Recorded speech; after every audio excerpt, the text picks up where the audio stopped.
Imagine this being your life. Hey, did you hear? No, what? Oh, your brother's Pope. Can you imagine what that would mean to you? What that would mean to your family?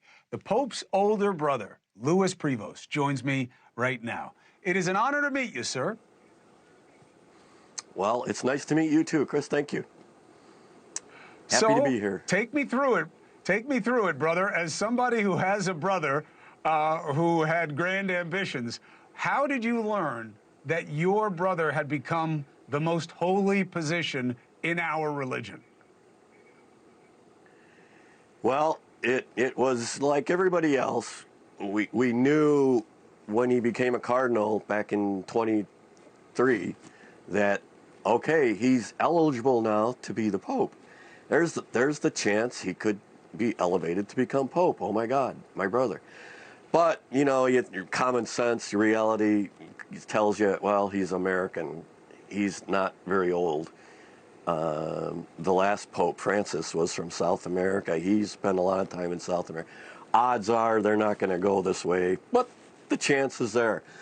So when he went into the conclave on Wednesday morning, we just had, you know, watching the TV with where they were showing the Sistine Chapel and the cardinals going in, and we waited, just watching for the smoke. And Wednesday we saw black smoke. I thought, okay, they haven't picked one yet.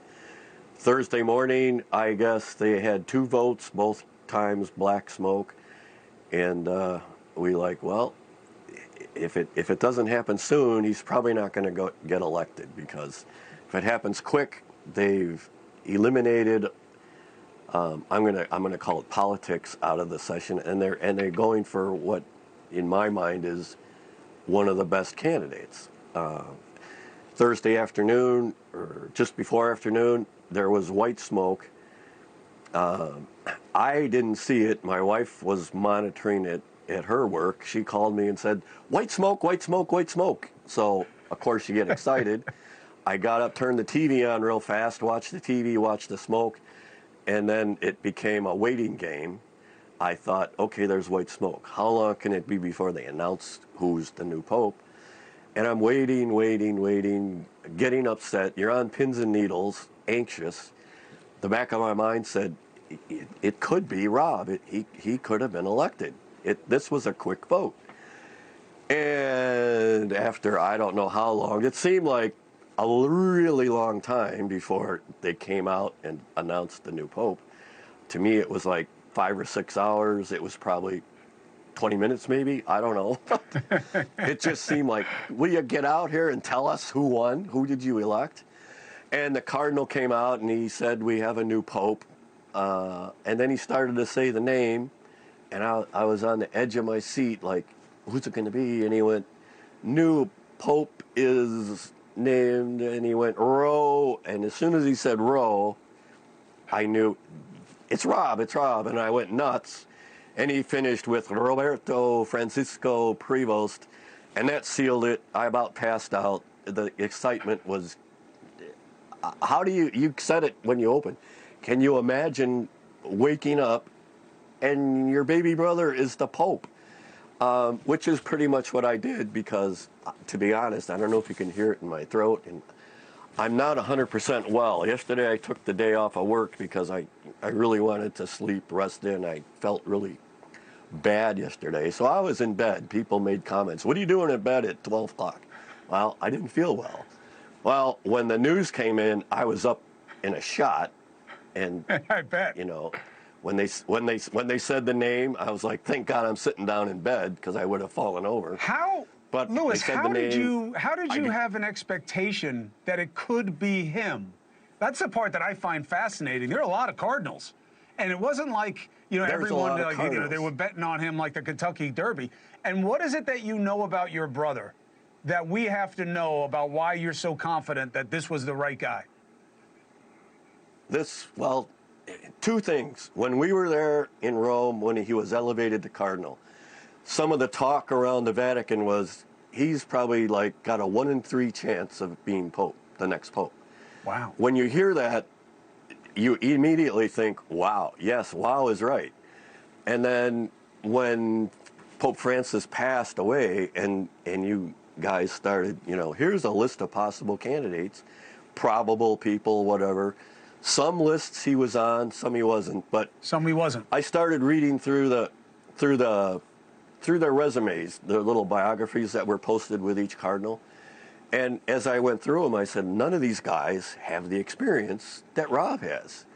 He was a missionary in Peru, spent a lot of time there. He worked with the Peruvian government. He went to Rome as the head of the Augustinian order. As the head of the Augustinian order, he traveled all around the world. Everywhere there's an Augustinian establishment, he went.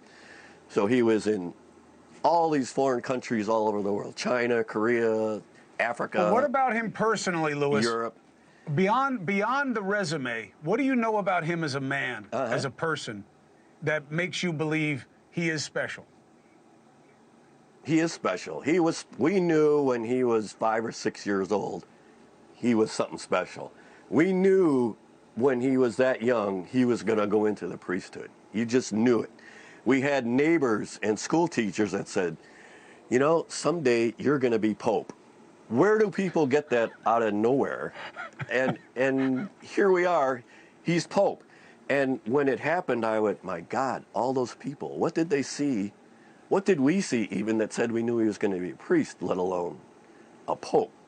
And we used to tease him, you're going to be a Pope, ha, ha, ha, you're not going to be Pope. And he, as kids do. But here we are. He went, became a priest, bishop, archbishop. When he took that step to be cardinal, it was like, oh my God, he's one step away from a possible papacy. And sure enough, he was tight with Francis, because they both were in South America together. And Francis brought him to Rome, made him a cardinal, so he was one of Francis's inside guys. So right amazing. There, okay, he's got the connections. A lot of the cardinals in his position that Francis put him in Rome knew him because they had to work with him. I want to ask you a couple of things. I want to ask you a couple more things. Let me take a quick commercial. Stay with me, and I'll be right back, okay? All right, sure. All right, so every once in a while, you wind up just getting a special moment, okay? And I have never had the chance to talk to somebody who knows a pope as well as his brother, Louis Prevost. Guys were born in Chicago, and now his younger brother is Pope, and he's talking to us about how they knew when Pope Leo was a child, that there was something about him, that there was something special. And I wanted to bring in Leland as I hand over the show. I mean, I've never had an opportunity like this, Louis. Not only, obviously, I've been Catholic my whole life, but I've been studying, popes. I've been to 3 conclaves. I mean, this is such a big deal. And Leland, Louis was telling us that when Robert was a kid, instead of playing cowboys and Indians, he used to play priest. And people said to him when he was coming up, you're the kind of person who could be Pope someday. And Louis, I want you to explain to me and Leland, as a person, what do you think matters about your brother that people should know? Boy, that's a good one. I can only, as I know him, whatever. He's a priest, number one, obviously. He's down to earth. He's able to communicate with poor indigent people that can hardly speak, and he's able to speak with world leaders. He's knowledgeable about religions of all kinds, not just Catholicism. He's got, I believe, a doctorate in theology. He studied all kinds of these things. But to me, his biggest talent or skill, gift, is, again, his ability to communicate with virtually anybody in multiple languages. When he goes to Peru, Spain, he speaks Spanish. Italy, he speaks Italian. Germany, he speaks German. France, he speaks French. Where do you put all this? How do you get all this? Now, how can you switch back and forth? When he gave his speech yesterday, half of it was Italian, then he switched to Spanish. This morning, I think they said he started in English, Italian, without skipping a beat. And as he talks to me as brothers, he's able to talk on that same level to world leaders. Or he can shift gears and talk to them like world leader, Pope to president, for example, if he were to meet Trump, or anybody else.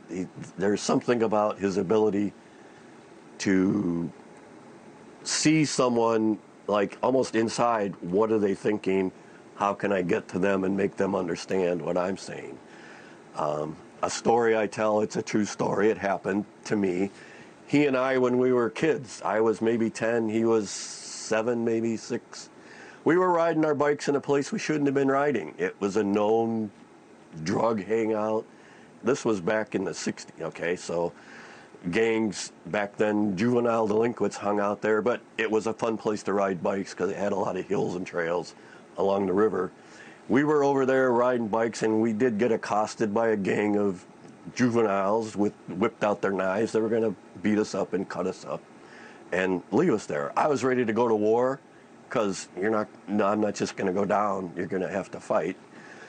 He got off his bike, said, wait, let me talk to him. Went over there, and they're all getting, mouthing off, and he talked to them for about 3 minutes. They came over, shook hands, almost like we became friends. And I said, what did you say to them? I just talked to them and explained, they didn't need to do this. Somehow he got through on that level to their mentality. And they saw, we don't want to do this. Let these guys go. They're pretty cool. And we rode away like best buddies. To me, damn, that's a miracle. How did he do that? I don't know. And when you see that up close and impersonal, it affects you. I mean, I still remember that 70 years later. It's like there's something about he has a skill, a talent for interfacing with people. And I think as he assumes the role as Pope, I believe he's going to be able to repair the seams, the tears in the church hierarchy right now between the conservative side, the liberal side, kind of bring them together back into focus, into what, the church's mission is, how they need to, what they need to do, what the church needs to do going forward. And at the same time, I think one of the points of his talk yesterday was peace throughout the world. I can see him going around trying to seriously, honestly help resolve conflicts like Russia, Ukraine, Israel, Gaza, India, Pakistan, maybe even, who knows. But because he has that ability to talk to these kind of people on all levels, I think there's a lot he can and will do in his term as Pope. And I'm looking forward to see all the good things that he can bring forth for the church. Well, Leland, I hand the show over to you. Louis, I just wanted to say thank you very much. Congratulations and blessings to your family. Thank you for the insight into the new Holy Father. Thank you. And I wish us all well under his leadership. Leland, obviously, you take up the conversation. I'm just happy to be part of it. Thank you.